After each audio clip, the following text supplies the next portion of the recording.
All right, we'll go ahead and get started. It's a couple minutes after 3, and I want to respect everybody's time. My name is Jim Johnson. I am the Region Director for the Small Business Development Center located at South Carolina State University. The SBDCs, if you haven't heard of them, we are basically, we're a small business administration program that offers technical assistance, basically one-on-one confidential business consulting. We also do webinars and workshops throughout the year on various topics around small business. You can find us online. You can just Google Small Business Development Center, get to our website. A lot of information on different trainings we have around the state throughout the year. SBDCs, there's 21 locations around South Carolina and about 50 plus consultants on staff in 4 different universities that support the program, which include SC State, Clemson, University of South Carolina, and Winthrop University.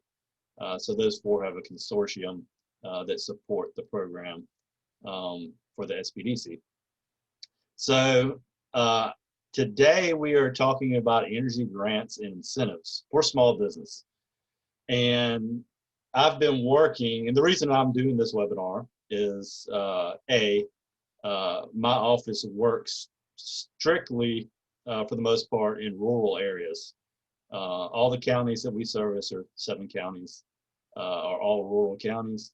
And so I've worked closely with the USDA Rural Development for years on a lot of their programs, including the Rural Energy for America program, which we'll speak about today.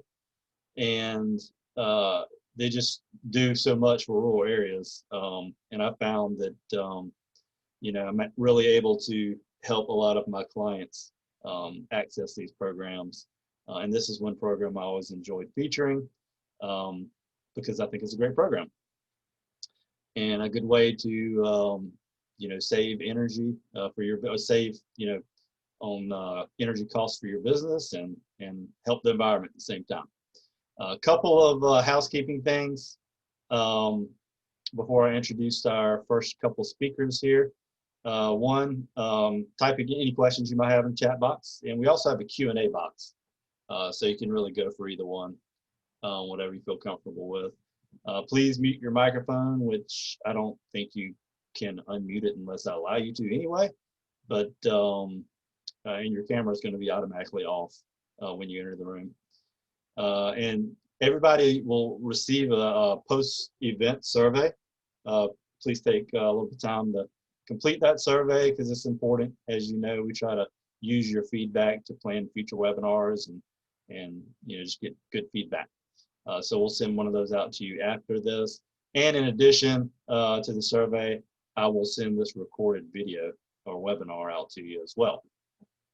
So today, when I was putting together this webinar, I wanted to bring in a couple of other really good speakers to make it interesting.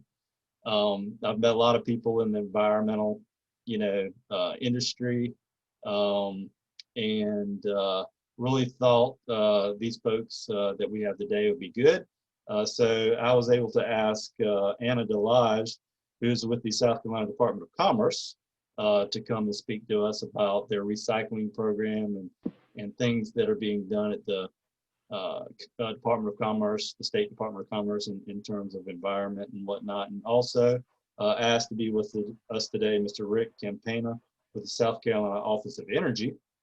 And he's going to tell us about some really nice new programs that South Carolina Office of Energy has developed and for the public, both, regular folks and small business as well, to utilize and help in energy savings. We'll be able to hear from them. And also on the webinar, we do have representatives from the USDA, Rural Development. So if whenever I review the REAP program, if you have any questions that maybe I can't answer, we could have an answer available from the USDA as well. So we have some of those folks on. But without further ado, I'll go ahead and introduce you, Anna, if you want to introduce yourself and Tell us a little bit about what's going on. I'll bring up your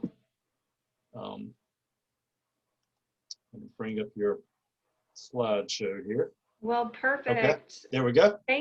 Absolutely. Well, thank you so much, Jim. And good afternoon. I am just thrilled to be able to help kick off our meeting today. And I just want to take a moment to thank the SBDC and Jimmy Johnson for organizing this great event and putting it together. You're all in for a treat for the speakers that we have lined up today, and I'm just excited to be a part of the lineup. So imagine if we decided today that we wanted to throw everything away that we used, whether that was at home or at work, in our manufacturers, and I mean everything. Imagine instead of passing down your grandmother's wedding ring to the next generation, to reset the stone, to melt down the metal to make it into the perfect ring size. And instead we just decided to throw it out and buy a new one.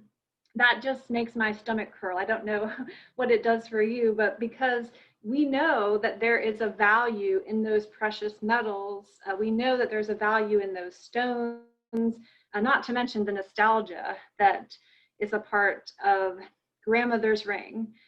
So we decided to throw everything away. We would quickly deplete those natural resources that are non-renewable. And let's be honest, we'd have to mine our landfills to access those materials and to recover new items. So if you want to head to the next slide. In nature, everything is cyclical. So waste equals food for everything in what you would consider the natural supply chain. So I'm going to talk a little bit about that today. So I'm Anna DeLage, and I serve as the Recycling Market Development Manager for the South Carolina Department of Commerce. And underneath our portfolio, and we really focus on a few items in that next slide. Our mission is to improve quality of life for all South Carolinians. And we do that by connecting businesses to recycling companies across the state. So we're tracking the economic impact of the industry. We're providing staff support to a governor-appointed body that focuses on advancing the industry. We also provide material management solutions for companies on site. We look for opportunities for hard-to-recycle materials. And I'm really excited to be able to share a brand new tool that we've been working on behind the scenes at the end of my presentation, so look forward to that. We also administer unique campaigns. So if it's an item like, for example, food waste, we have really strong infrastructure that has been developed across our metropolitan areas to collect that material for large-scale commercial operations. So we have our hands in a lot of different things. If you head on over to the next slide, we do have an energy connection. Embodied energy is an important piece of the energy component, especially when it comes to recycled materials. So you can imagine scrap is not waste, it's a valuable commodity that has a useful life.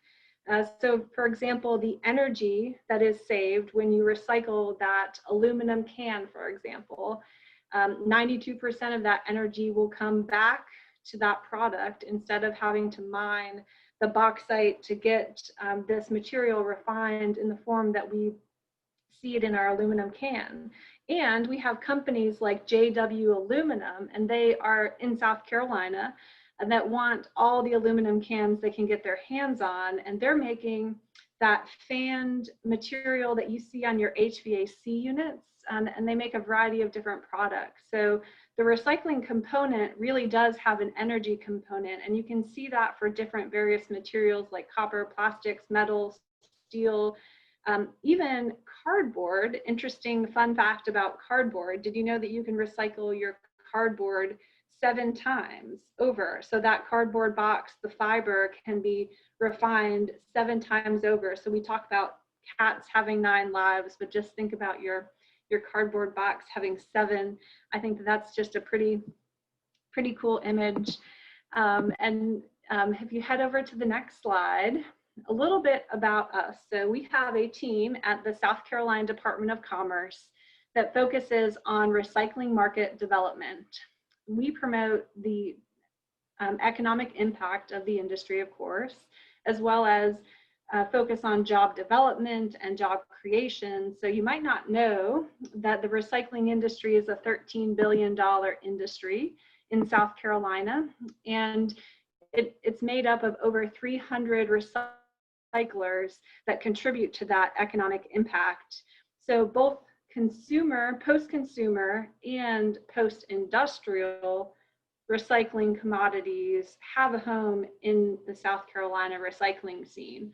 So the industry provides over 22,000 jobs across the state, and that is more jobs per capita than they have in recycling in states like Massachusetts and California.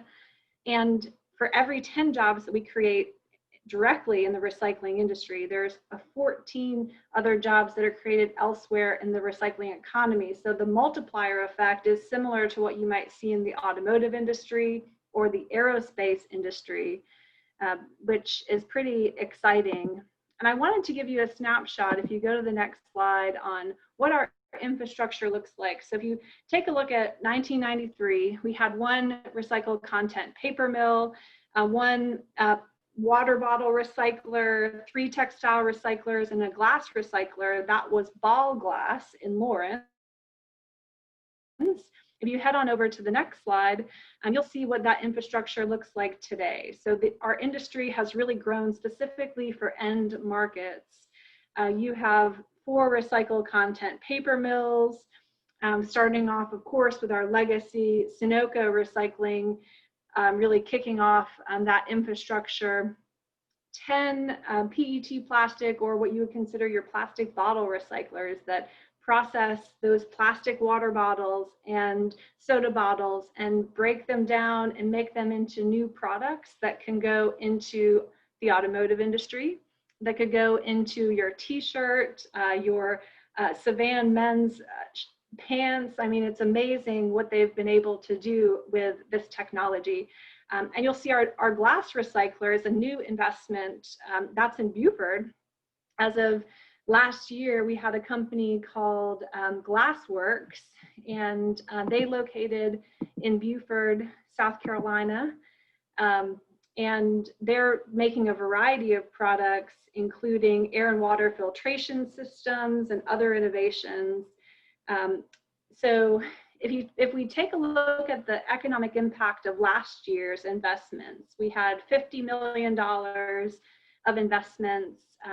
If you take a look at that next slide, $50 million of capital investment in recycling companies, and that was 5 companies that had made those particular investments, and 238 jobs. And you can head on over to the next slide again. I appreciate it. So this is a snapshot of those companies in particular. So ACI Plastics, they're in Oconee County.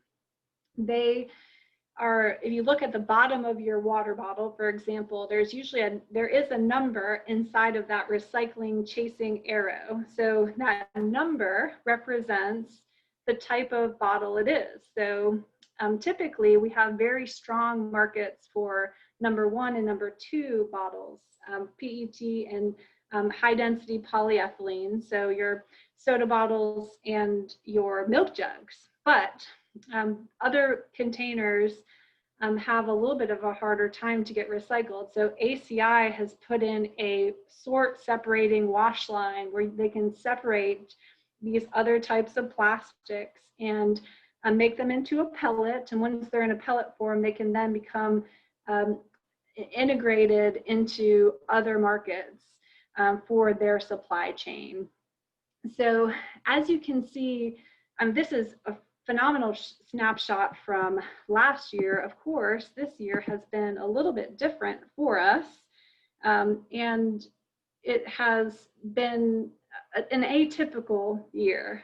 But what I do want to say is South Carolina is a resilient state. You know, we have seen supply chains start to open back up over the last several months. We've had recycling businesses that have been answering the call for personal protective equipment. Companies like Mumford Industries in Greenwood, they're an industrial plastics recycler. They pivoted to make ponchos and for healthcare workers, nursing home staff, and even hairdressers from materials that would typically be destined for the landfill. So you just, there's a lot of optimism going into the next half of this year with our recycling community. And you know, and recycling really doesn't know state bounds. Recycling is also commodities driven. So you can imagine if we take a look at, for example, looking back into March of this year, everybody was out looking to, rushing for purchasing toilet paper, and you couldn't find any on the shelves. There were shortages. So all these stores started ramping up production using that supply that they had.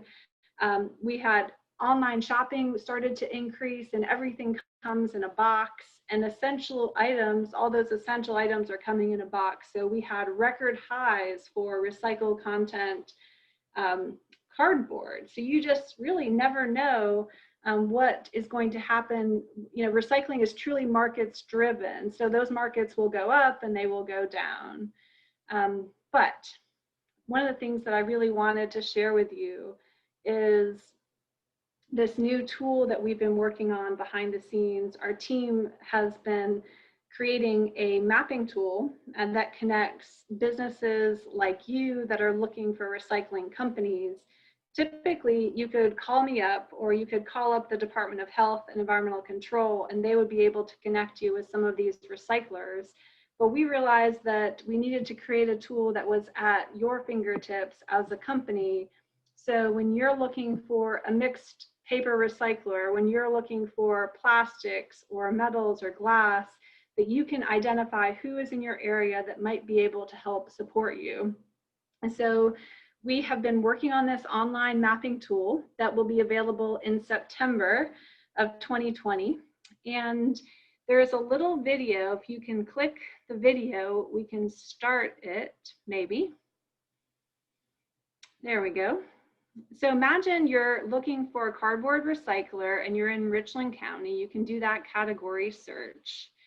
And there is a mapping tool application, so you can scroll in and identify your particular recycler if you're in a particular area. You can click on a link that goes straight to more information about the company. It's going to have drop-down menus that show you what kind of materials they accept. In this case, it's a collector. You can go in and ask for their contact information, or say you're the CEO of Anchor and you have added a new material, you can go in and say, hey, you know, we've added a different material, we've subtracted a different material. Please make an update to our business directory that is customer facing. So we have those capabilities in-house to do that. And then you can return to the map. So it has a sorting feature that is by the specific commodity. You can also sort by keyword, including location. So this brings those tools in your hands and allows you the ability to take advantage of some of these opportunities. And so that's going to be available on recyclinginsc.com. And that will be available in September, as I mentioned. So we're working on the final details of that. And of course, it's going to be a living document. So we'll be able to improve that every day moving forward.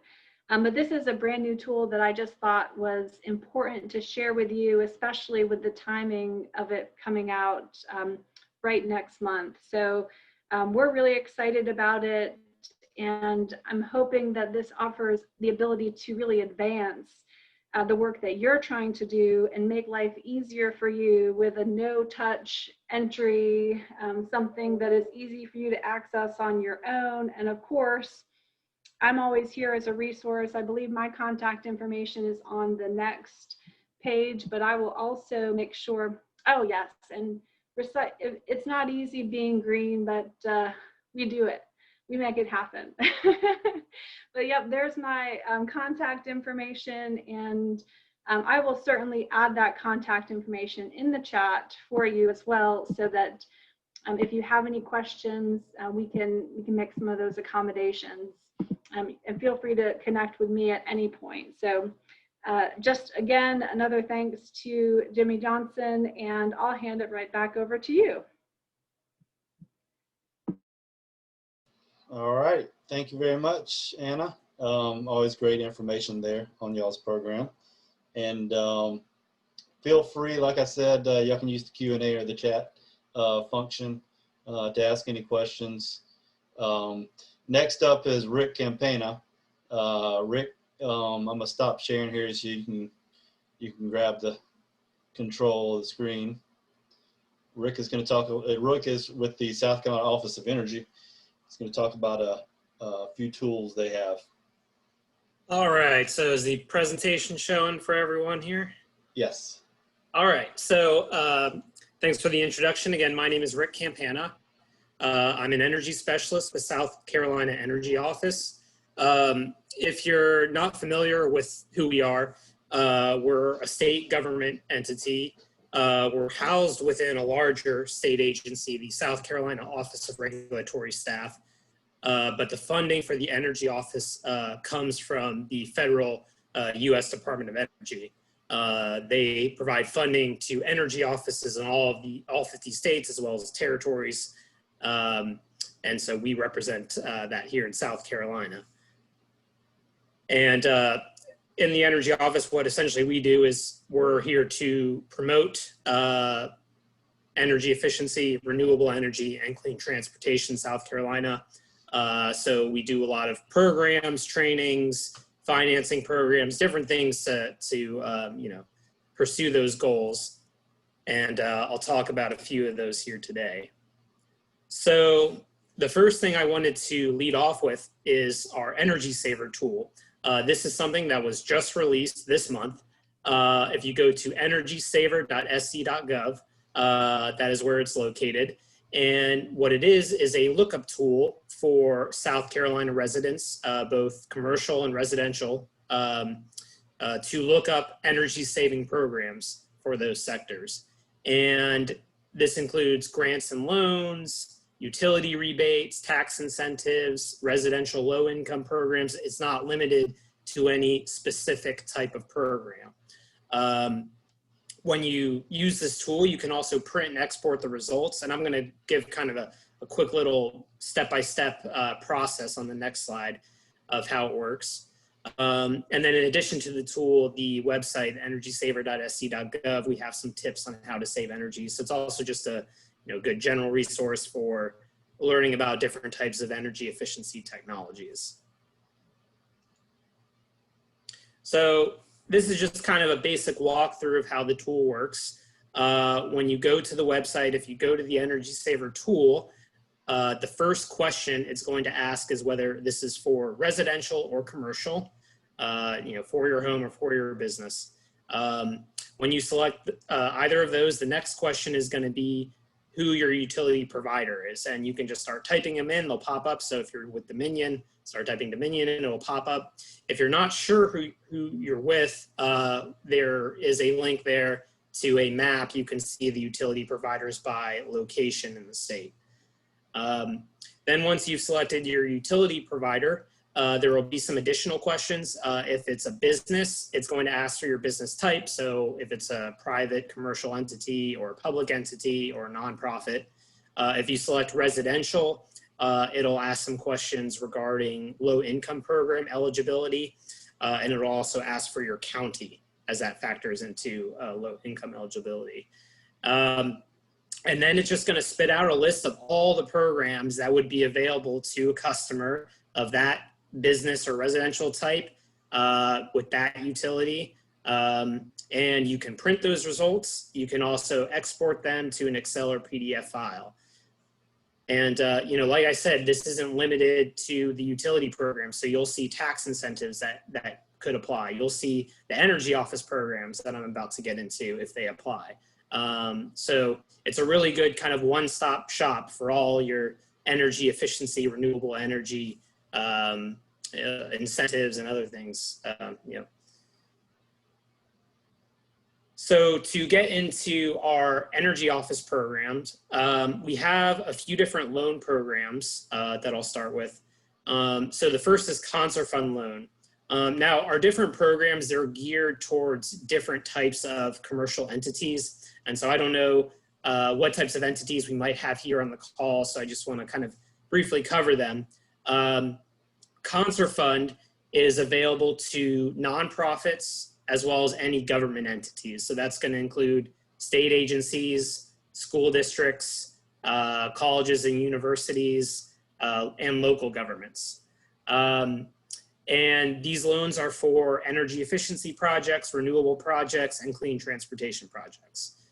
They range from $25,000 up to $500,000. If you have a project beyond that amount, we may be able to consider it if funding is available. And it's a low 1.5% interest rate. And we offer loan terms of up to 10 years. That loan term will also depend on the payback of your project. So if you have a project that's going to see a return on investment in, say, 4 years, our max term that we can offer is 1.5 the payback. So if it's a 4-year payback, the max we could offer is 6 years. So to get that 10-year term, it has to be a long enough payback to justify that. And payments on the loans are due quarterly for nonprofits and annually for government entities after the project has been completed. And then also we have our Concert Fund Plus loan. As noted on the slide, the funds for that program are currently unavailable, so I won't spend too much time on it, but it is essentially Concert Fund with a 30% grant component. The eligibility is more limited. We cannot offer that to nonprofits or local governments. And it also has some more stringent requirements regarding Davis-Bacon wage and Buy American. So there's some more hoops you have to jump through with that program. Until we have some loans, that are out, we're waiting to be repaid. So until some of those kind of come back in, we won't have any funding for that program. But otherwise, these are annual programs. So as long as funding is available, you can apply at any time. In regular Concert Fund, there is funding available. So if you're interested in that, the application is on our website.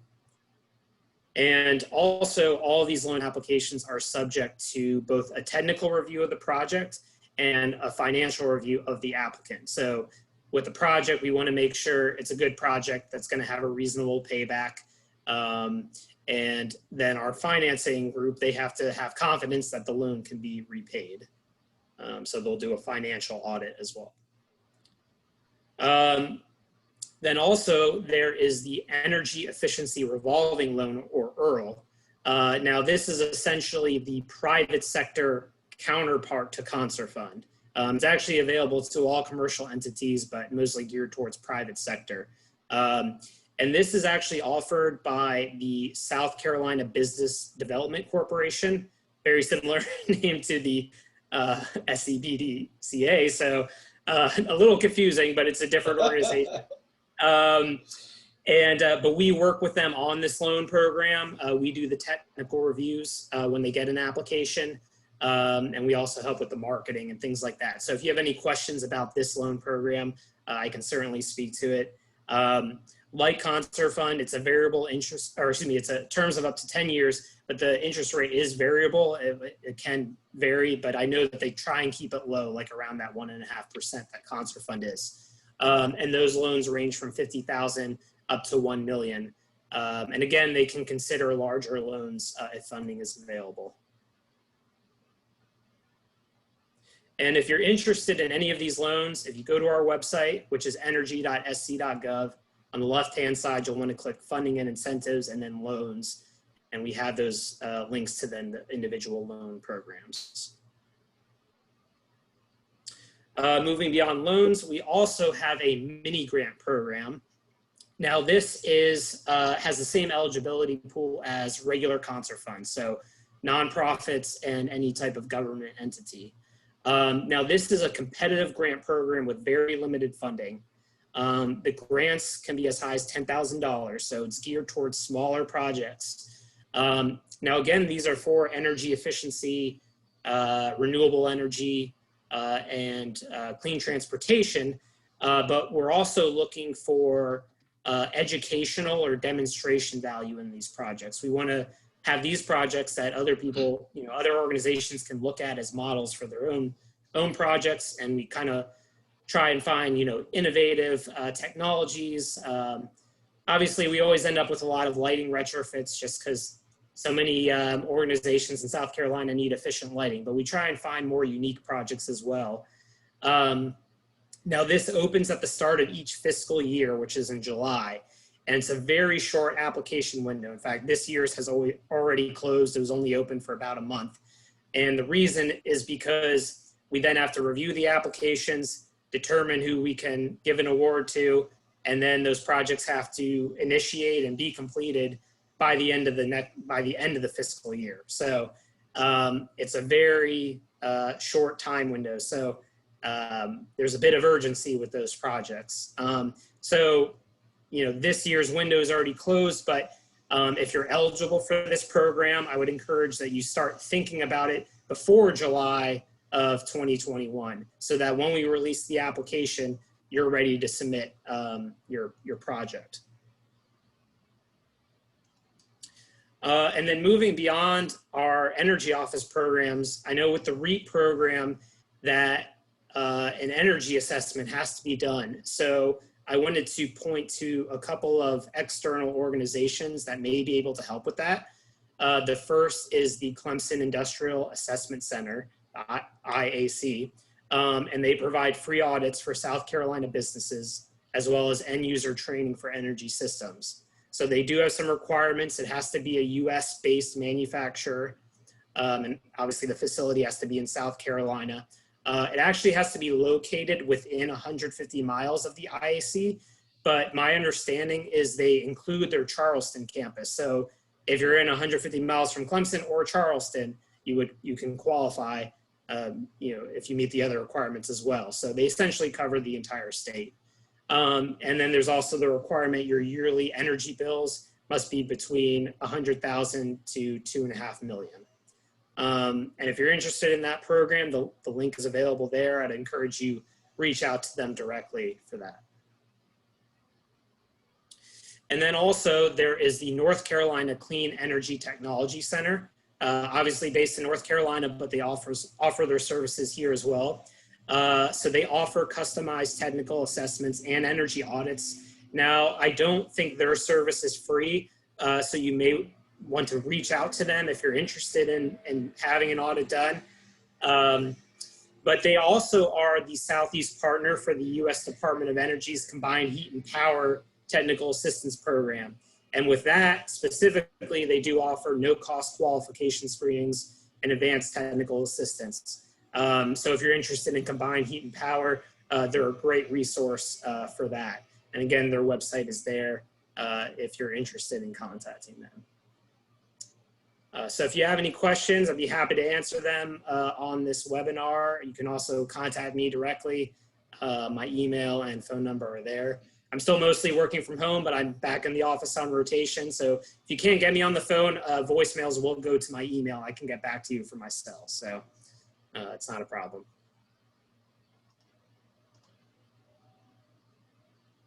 Okay, great. Thank you, Rick.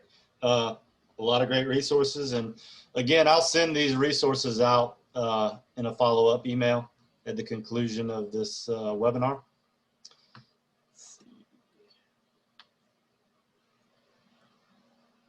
And we'll swap over and share screen again.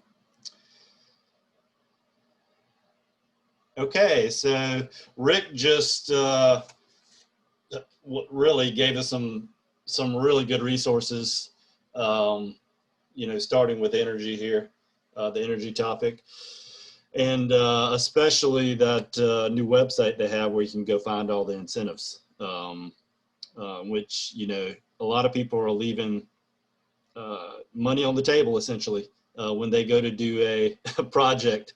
I don't know how many clients I run into who I tell them about some of these different grants and programs, and they're like, wow, I just put in a new heating and air system, or just replaced all the lighting, or I just did this, I wish I would have known about these programs. So, I mean, that's one of the reasons we're doing this today, is to try to draw awareness to the different energy programs that are available for small business in South Carolina. So we're going to move over to the USDA program. And we do have the state director for the USDA on the line, Debbie Turbeville. And Debbie, I was going to see if you wanted to say anything to begin with. I'll let you, let me allow you to talk here first. Find you on the list. Take just a second here. There you are.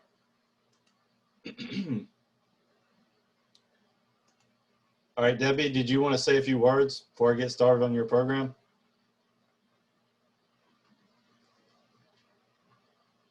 I don't know if I've got her. Well, we'll just leave that out there for it. So Debbie is the state director of the USDA Rural Development, and they have a great team put together to help process this grant and promote this program. And if we can get her online, there she is, I think. She's there. You there, Debbie?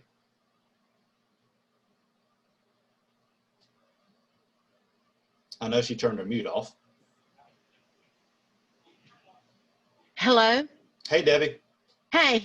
Hey. Listen, I've been having a time with my computer, and because my link pass is expired, so my link pass card, so I'm having a kind of a tough time. But okay. Okay. Well, did you want to say anything about the REAP program or any other programs before I get started on that? Yes. We love REAP, and Jesse has done and his staff has done a great job advertising it and working with projects and applications, and it's just a wonderful program. And we appreciate Jim's help, because he's helped us tremendously with this program. And South Carolina State, we are appreciative to them for letting him kind of be a part of our program, and we love what's going on with REAP. And Okay. we've got a lot of projects this year. Wonderful. Okay. Thank you, Debbie. Appreciate it. And we'll go ahead and get started on this program. Okay. And so the REAP program is REAP, which we've been referring to, stands for the Rural Energy for America program. And it is a program of the USDA Rural Development Division.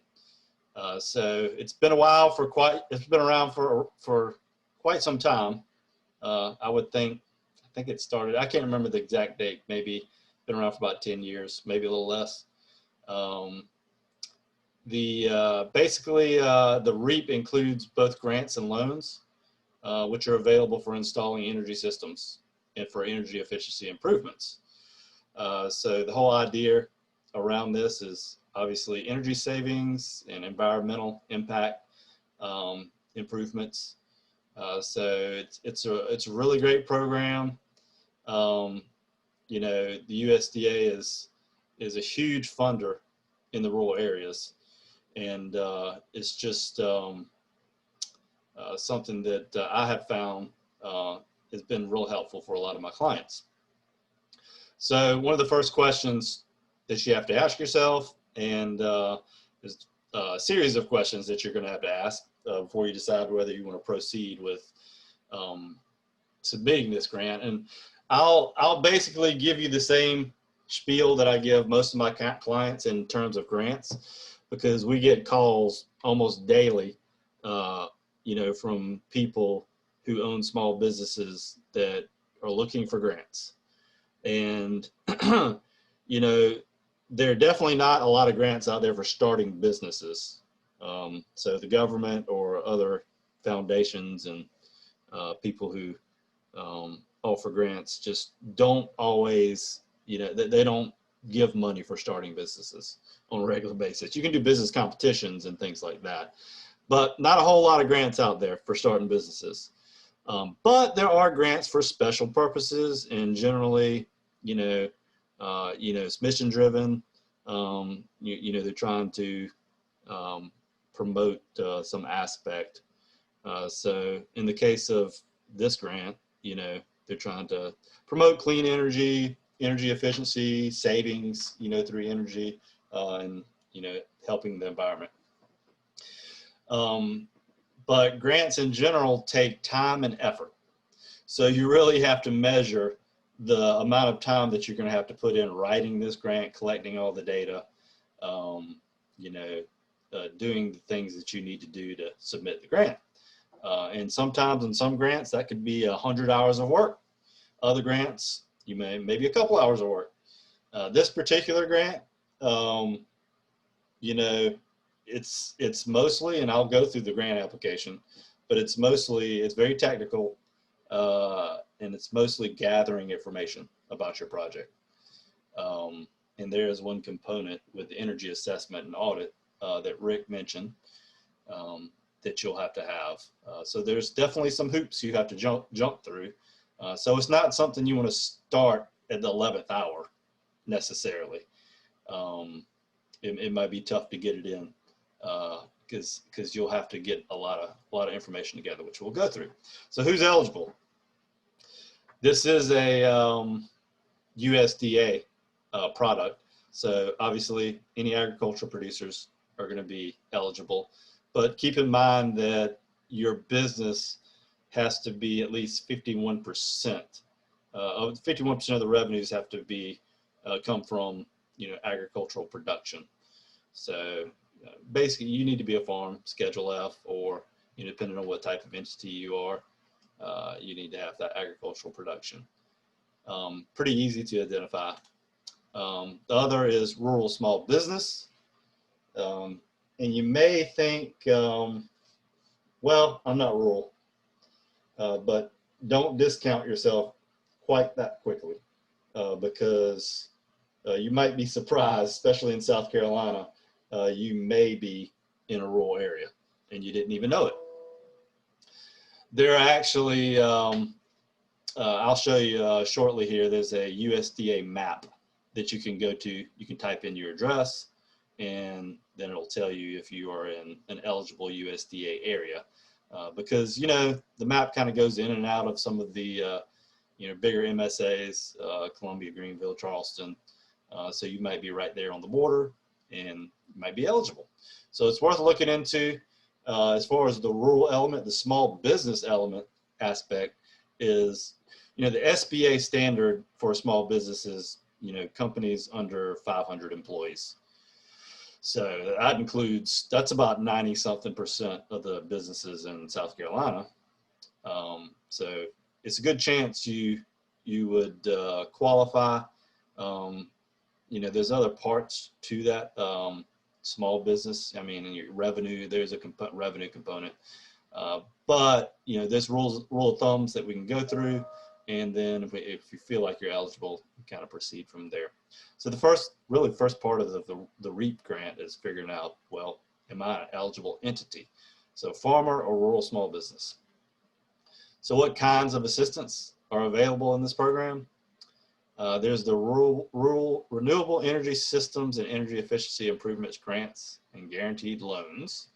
And that's what most people are interested in, are the grants for either putting in a alternative energy system like the solar panels you see right there, or doing some type of energy efficiency improvement project like installing LED lighting that is replacing some old fluorescent lighting, or installing new HVAC systems. There's a lot of different projects. Those two I referred to are small business related. You get on the farm, a lot of different ways you can create efficiencies in your energy consumption. So there's the grants and the loans. So talk a little bit more about the program. This is a fact sheet. We'll go to the fact sheet here real quick. This is your fact sheet, which this same fact sheet If you just like go to Google and Google REAP USDA, you'll come to their site, and then you'll come to this information page with an overview, which is basically the exact same information that you find on this fact sheet that I just brought up. But you can see here that they say that a rural small business, a rural area has under 50,000 inhabitants, but you can check the business eligibility address. I just clicked that button, we came here. You can see here the REAP program. If you click that, you'll come over to this site. Let's see here. That's a disclaimer. Accept the disclaimer here. Takes you to the map, and let's just say, what, 300 College Street? That's where South Carolina State is, Orangeburg, South Carolina. There it is. This address is located in an eligible area, and that is right in the middle of Orangeburg, which Orangeburg has a population of about 15,000 or so in the city limits.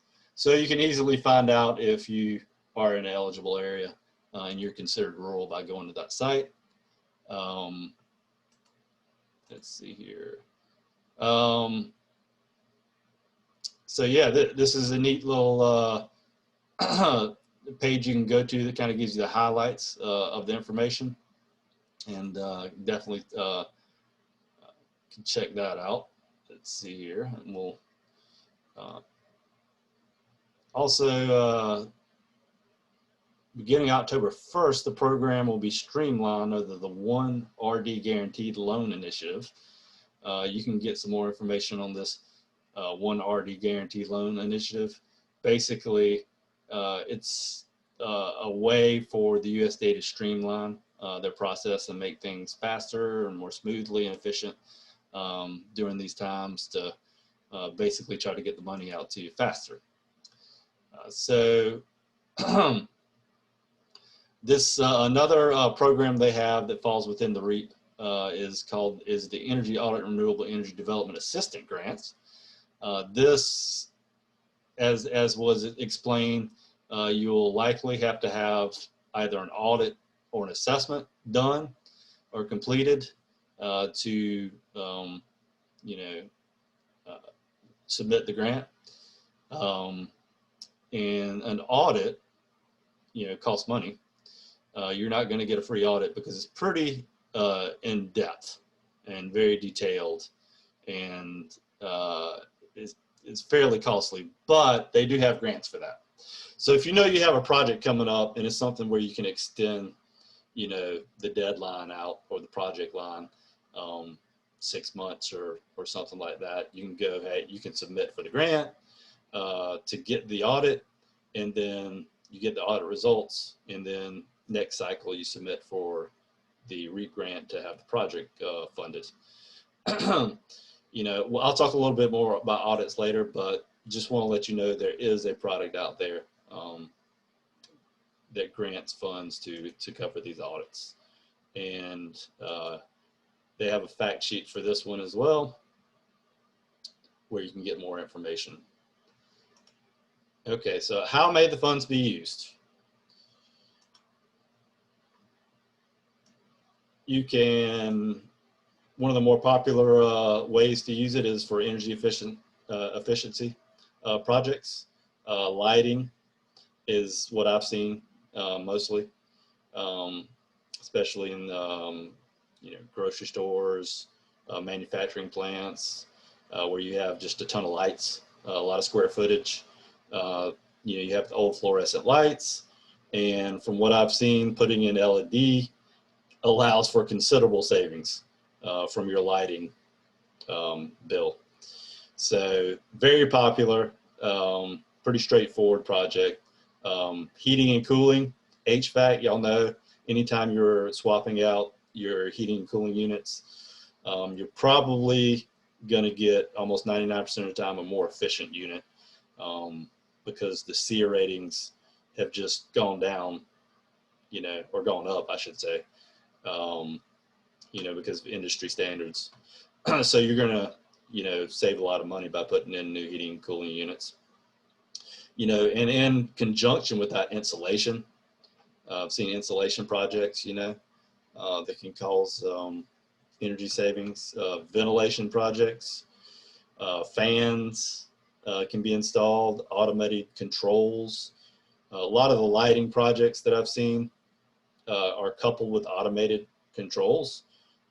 So when you walk into a certain part of the building, maybe the lights are at 50% and they brighten when you walk in, or maybe they turn on and turn off altogether.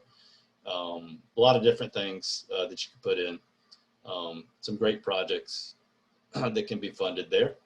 And then, of course, renewable energy, solar, wind, hydroelectric, biomass, geothermal, all these different alternative energy sources. Eligible technologies, energy efficiency, retail, warehousing, manufacturing. So any of those you can use. Greenhouses, they have a, these are basically examples. Poultry farms, these are different projects. Poultry farms are very popular because a poultry farm, probably their number one item on their expense. You know, the expense part of their P&L is utilities and energy. I mean, they use a ton of gas, and you know, in the summer they're pumping fans. So any type of energy savings they can find is just going to be, you know, money right in their pocket, because they use so much energy trying to keep the houses cool or heated. So poultry farms are very popular. Irrigation, basically, you know, if you're a farmer, irrigating crops with a pivot here. You know, a lot of these guys, they run these pivots with diesel motors, which can be expensive. You know, if you run a line out there, you know, or if you can hook solar to it. I don't know that solar can drive one of these, but I do know, I have seen them, you know, go from diesel to electrical lines to run these irrigation pivots. That's another project. Renewable energy, solar panels, biomass, geothermal, ton of these different projects. The idea is just, you know, the idea behind it is you have to realize a net energy savings. Okay, so you got to figure, are you eligible entity? Is it an eligible project? Yes. Okay, so geothermal would be eligible, but does it create a net energy savings? That's one of the things you have to keep in mind for sure. Wind, hydroelectric, all these others. So let's go back here one.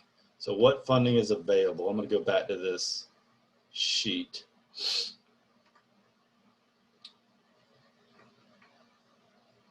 Okay. It talks a little bit more about what funding is available.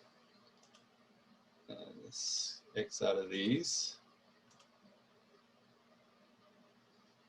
So under the grant, you basically, the funding that is available is 25% of the eligible project cost. So if your project is $50,000, then the grant would be 50,000 times point.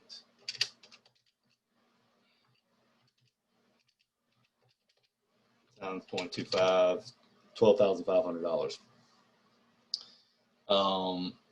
So yeah, it's 25% of the eligible project costs. Also, there's a loan guarantee, which would be, they will loan up to 75% of the project costs. And if you combine the grant and the loan, you would not be able to go over 75% combined. They want you to put 25% equity into the project. So, you know, together with the grant, 25% of the project, and then if you did the loan as well, you couldn't go over 75%. So what are the loan guarantee terms? minimum. There's a minimum guarantee of $5,000. $5,000. So the project needs to be at least $5,000 to get the loan. Up to $25 million, and up to 85% loan guarantee. Rates and terms negotiated with the lender and subject to USDA approval. 30-year real estate, max term of 30-year in real estate, max term of 15 years on machinery or equipment. So this is getting into the loan guarantee. Hadn't dealt too much with those, more with the grant. Down here, under the grant terms, though, under your renewable energy systems, like your solar and wind, it's $2,500 minimum grant, which would be a $10,000 project, up to $500,000, which would be a $2 million project. So, and with energy efficiency, the smallest amount is $1,500, so that would be at least a $6,000 project. So if your project's not at least $6,000, I mean, you can't do it. So it needs to be at least 6,000, and that goes up to $1 million for the energy efficiency upgrade.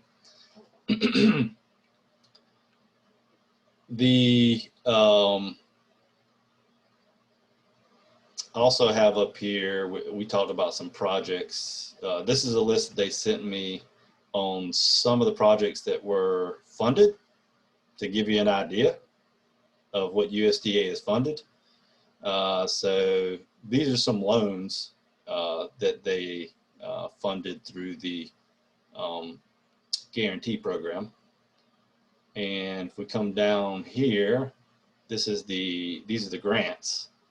So it looks like they funded a solar array project here to the tune of $203,000 grant. Here's another one with a energy efficiency improvement installation of a grain dryer. So, I mean, you really got to think about, I mean, you can be creative, but, you know, the idea is, you know, you've got to somehow figure out how you create those energy savings, and it has to be measurable. Here they fund assist farmers, ranchers, renewable energy system here for $23,000 on a horse farm. Let's see, another solar energy project. That was a loan guarantee. And here's a solar array for $38,975. So anyway, poultry, here's a poultry operation, $20,000 grant. You can kind of start to see some of the different projects that are fundable here. Let's go back here. Additional requirements, there are a few, and I'm going to go through that here, and then I'll start answering some questions too. I know it's probably a lot of information, but what I like to do when I've done this workshop several times, what I like to do is just go through an application. That answers a lot of questions because, you know, you can get the information, you know, eligibility information about the project, about, you know, the entity, and then, you know, other information about, you know, what you can actually do. But when you get down to it where the rubber meets the road, you know, what's in the application, right? So there's actually 3 applications. There's an application for projects that are 80,000 or less, projects that are between 80,000 and 200,000, and projects that are greater than 200,000. So there's actually a deadline coming up, I think in November 1st, for projects that are 80,000 or less, or you could say projects that are, you know, the $20,000 grant or less. So let's just, and this, another thing is you have these 3 thresholds, right? You've got the 80,000 or less, 80 to 200, and greater than 200. Well, on an 80,000 or less, you don't have to have an energy audit for energy efficiency projects. You just need an energy assessment, which is a lot less costly and easier to obtain. Doesn't take quite as long. So that's kind of the easiest application to get through. When you get to the other ones, you need an energy audit, and you're likely going to have to pay for an energy audit, and it's going to be time consuming. Somebody has to come out, well, in both cases, they may have to come out, but with the energy audit, it'll take them a lot longer to create the report. It'll be very in-depth. So let's just go through this application real fast, and then I'll look at your questions. But so you're going to need applicant information here, just basic information. You're going to have a project title. If you don't have a DUNS number, you're going to need a DUNS number. And if you do not have a SAM number, you're going to need a cage number from SAM. And those are two registration forms of registration. A lot of people, if they've been in business, they probably have a DUNS number. But if you've not done anything with the federal government, you may not have a SAM number, which is the Systems for Award Management, and is basically how the federal government pays you. So you go into SAM, you'll enter your information, including your banking information, your bank account information. And, so if you get the award, they will be able to use that to pay you. So those are two little hoops you have to jump through. Then you have to put what type of producer you are. Are you a small business or agriculture producer? You'll need your tax returns. So you'll need the last 3 years of your tax returns. So you'll have to get those together. And part of the reason that they need your tax returns is to figure out if you're really a small business. That's the documentation. That's going to be part of the documentation that backs up that you are a farmer or you're a small business. They'll need to know how many employees you had. They'll need to know your NAICS code, which stands for North American Industrial Classification System. NAICS is basically tells what industry you're in. And this is another way that they can determine whether you're a small business or not, because they determine small business eligibility based on your number of employees, revenue, and what industry you're in, right? So there are some industries where you could have unlimited amount of revenue and you could still be considered small. Anyway, won't get too far into that, but you will need to know your NAICS code. And then going on down here, they want to know more about the project description, the location. They'll have some questions for you about the commercial availability of the products that you're installing. They have to be commercially available. They have to have a warranty. It has to be, they go by some standards, you can't just have something that's maybe just made and, rigged up or whatever. Coming on down, you'll have to do a breakdown, the construction costs of your projects. Break down each thing. So if you're doing a lighting project, you might just have the cost of the lights here and maybe the cost of the installation. And then you get total project costs. So to go along with this, you're going to have estimates. Those will have to come along with the grant application. So if you're doing lighting and HVAC and insulation and maybe installing fans, you need estimates for each one of those separate pieces of equipment and installation. So you'll have to have all these documents. This second part here is the technical aspect of the grant. This information will come from the energy assessment or the energy audit, but in this application, it would be an assessment.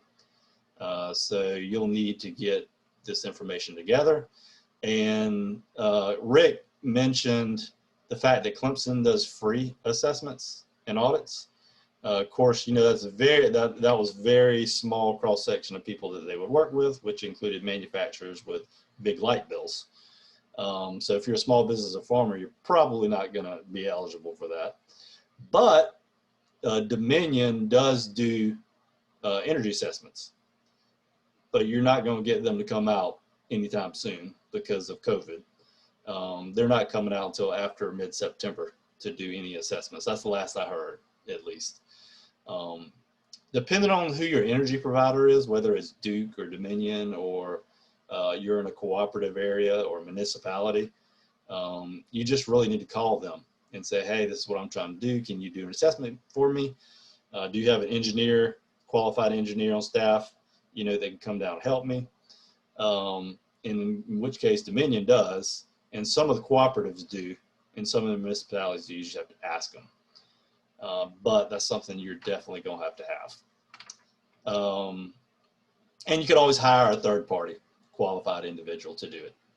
And their rates vary depending on who you hire. They just have to be qualified is the main thing. Anyway, this information you're going to need for the technical portion of the grant. Once you get past this technical portion, they're looking for, one of the big things they're looking for here on the energy efficiency is that, you know, there's a net energy savings. So you have to have that. If it's not going to create energy savings, might be some issues. Under Part F, you have to put the roles of all the people involved in your project, including your contractor, who has to be licensed and qualified.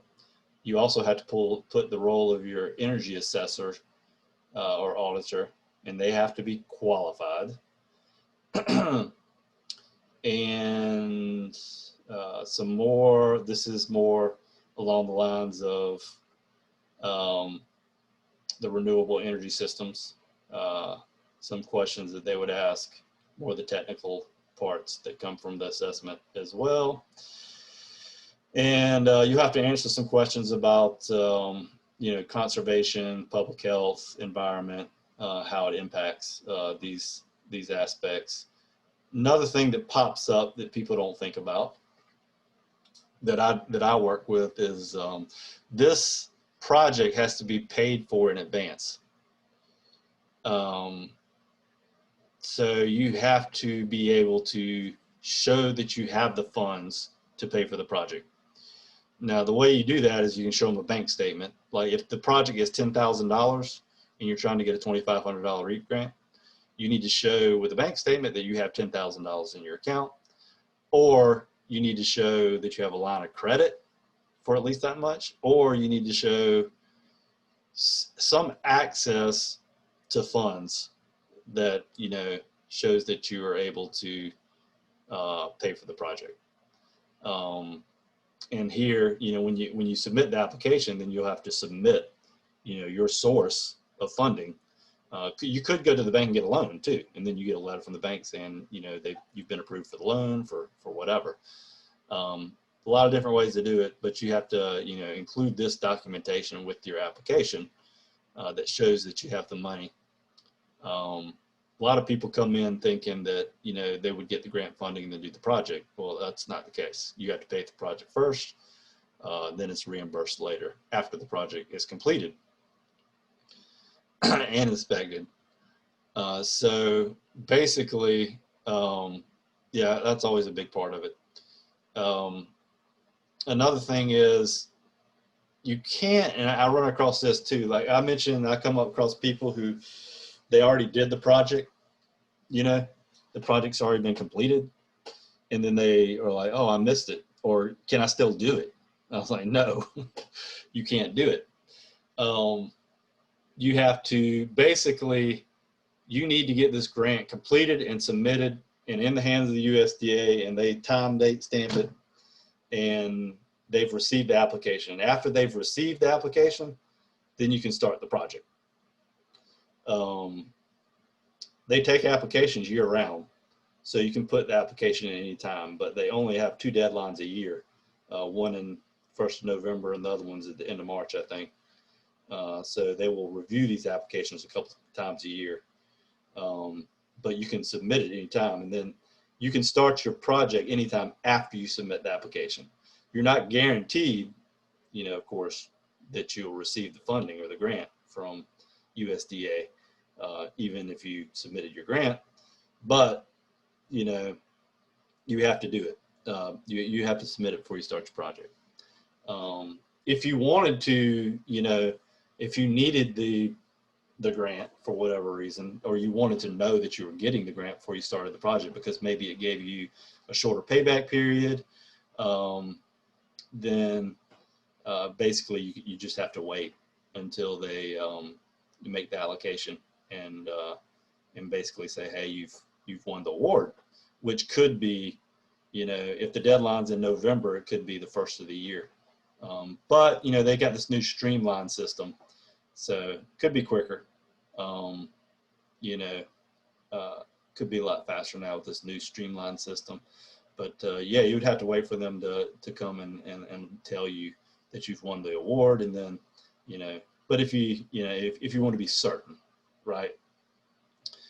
So anyway, a couple of the little things. You'll have to complete certifications, and you have to submit all of these, or not all of them, but any applicable other federal documents, which there'll be several. I actually created a checklist. This is just for energy efficiency upgrades. Kind of goes through and tells you all those things that I just went over, information that you're going to have to compile. Like, so if you're really serious about doing this grant and submitting, I could send you this checklist, and these are things you could be thinking about, getting together for the project. So it is a super good project, but you just got to make sure that it's right for you, And a lot of people, it's right for a lot of people who are thinking about doing this project anyway, or like you need to do it eventually, and hopefully it's in your timeline to do down the road and not immediately, because it's going to take a little bit of time to put this thing together. So this contact information, this is Rural Development's contact information for Jesse Risher. Jesse Risher is the director of the B&I Business and Cooperative Programs. And this is his phone number here. So Jesse is basically an expert at this program. My role through the SBDC is that, I will assist people in completing this application at no charge, because our services are free. And I've assisted several people or several businesses in the process. And, it's just a matter of making sure you've got all your I's dotted and your T's crossed, and there's going to be questions that come up. And, I might not be able to answer all those questions, but Jesse Risher can definitely find the answer for you. But, I can help you through the process, make it go a little bit smoother and faster. You won't maybe waste so much time on certain things, and always glad to help. So this is Jesse's information. I'll send all this stuff out afterward as well. Let me go back to this real quick. There are other energy programs. Dominion Energy has their Energy Wise program. So there's additional incentives that you can get for lighting and HVAC through Dominion. Also, the different cooperatives have programs from time to time. And with the alternative energy projects, their tax credits, state and federal. I'm not an accountant, but I do know that there are tax credits available for these projects. So I'll put it out there.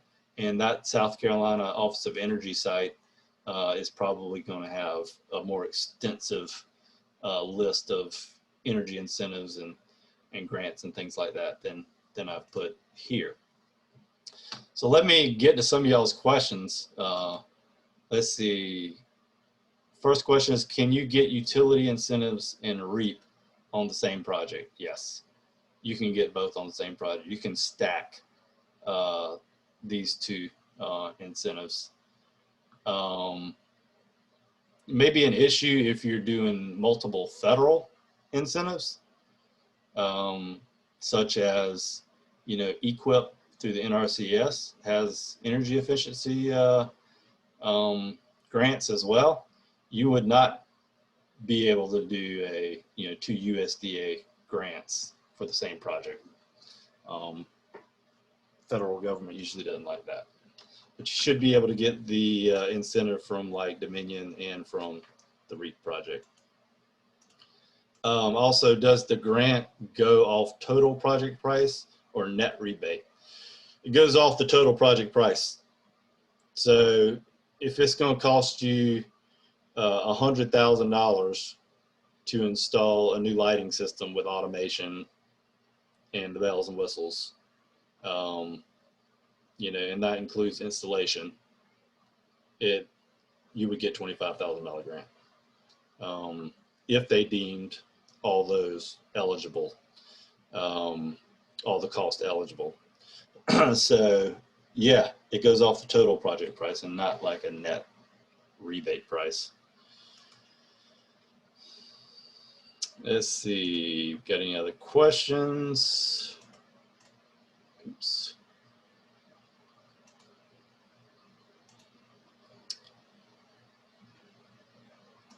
I know we got some over here in the chat box.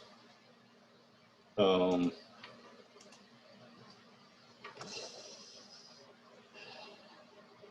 looking through some of the questions now.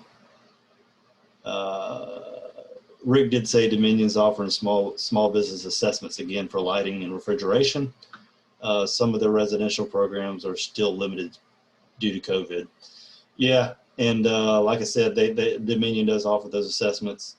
But last I talked to them, they're not going out till after September 14th. So hopefully they'll be back at it again. I don't know where that date might have come from, but I was actually just on, at the Energy Office, we sit on their Demand Side Management Program Advisory Board, and they just, that was just this week, and they said they are doing those audits again. So. Oh, good. Yeah, I just talked to him a couple weeks ago, and that's what they told me. I was working with a client, and they said, no, we can't come out there till after September 14th because of COVID. That might be a different program, like their normal commercial program. I know some of that outreach. I think they're still kind of doing more virtual inspections, but with the small business program, those auditors are working again, is my understanding. Great. I would certainly call them directly if you're interested in that. Yeah, because if you're really serious about the REAP program, you're going to have the assessment. And then why not use their free service to come out and do the assessment? So yeah, we'll get you information on their line and how you get in touch with them to set up that assessment as well. So do we have any other questions about the REAP program at this point? Yeah, so like and just in summary, I'll say, I'll reiterate, you know, the REAP program, you have the energy efficiency component of it. And you have 3 different application levels, up to 80,000 for project costs, 80 to 200 and 200 above. If you're thinking about doing lighting and you're in a rural area, you're a farmer, or you're thinking about doing the energy efficiency project, yeah, it's definitely something to consider. And if you have the funding kind of mechanism already in place, then it's definitely something that you can consider. I think it's a good project. The funding, from my experience, the state is allocated a certain amount from the federal government, and it is a competitive grant. So you would need to, I mean, you would submit your grant, it would compete against other grants. Many years, you know, all the funding has not been exhausted. So if it so happens that your grant is submitted, a clean grant, where they determine, you know, everything's eligible, that you should be funded. But, you know, you can't say always, because there may be a year where they get more requests than they have funds available. Although if you're a first-time applicant, you're probably going to get bonus points. So that'll give you a little edge, and depending on where you are, you might get bonus points as well. Another comment here is, Jim, a complete reapplication must be filed with rural development prior to incurring any project costs. Caution to applicants about paying deposits or down payments to the supplier before the application is filed. RD will send a letter to the applicant with the date that the RD determines the application as complete. So basically, she is. This comes from Rhonda Craven with USDA. She is basically reiterating what I was saying about you can't start the project until you've gotten notification that your application has been accepted. So she is saying that you'll receive a letter with the date that the application was received. So basically, you know that when you walk into the RD office or you mail it in, or however you're going to do it, you know, you can mail it and get a certification that, you know, it was sent. But if you walk in there, you know, you can see them time, date, stamp it, and you know they received it. But still, to be safe, you can wait for that letter. When that letter comes, then you can start on your project. And she's also cautioning you about your deposits and your down payments, because she's saying that no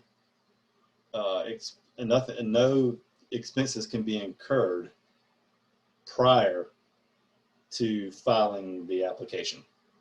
So if you're putting down a down payment, you're incurring an expense. So just keep that in mind as well. That's why, you know, that's why I'm kind of, you know, it's like a long-term, it's something that you want to do, not immediately, but you have plans to do, maybe in the next few months, you know, and so you can get all these things worked out in advance, get your application in, everything can go smoothly. You won't run into any bumps like that. But, you know, I'm always glad to talk to you more about it, and then we can reach out to USDA. You can call the USDA directly and get some of these answers, but always glad to help. Any other questions? Okay. All right. Well, I do not see any other questions, and I would like to thank all of our speakers today.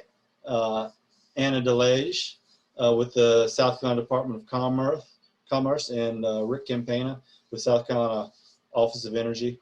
And thanks for Debbie Tuberville, State Director for the USDA, for getting on the line. And I know we had some other USDA folks on the line. Appreciate everybody, you know, tuning in, and definitely feel free to send us an email. I'll get you a copy of this webinar, and hope everybody has a great weekend, and take care.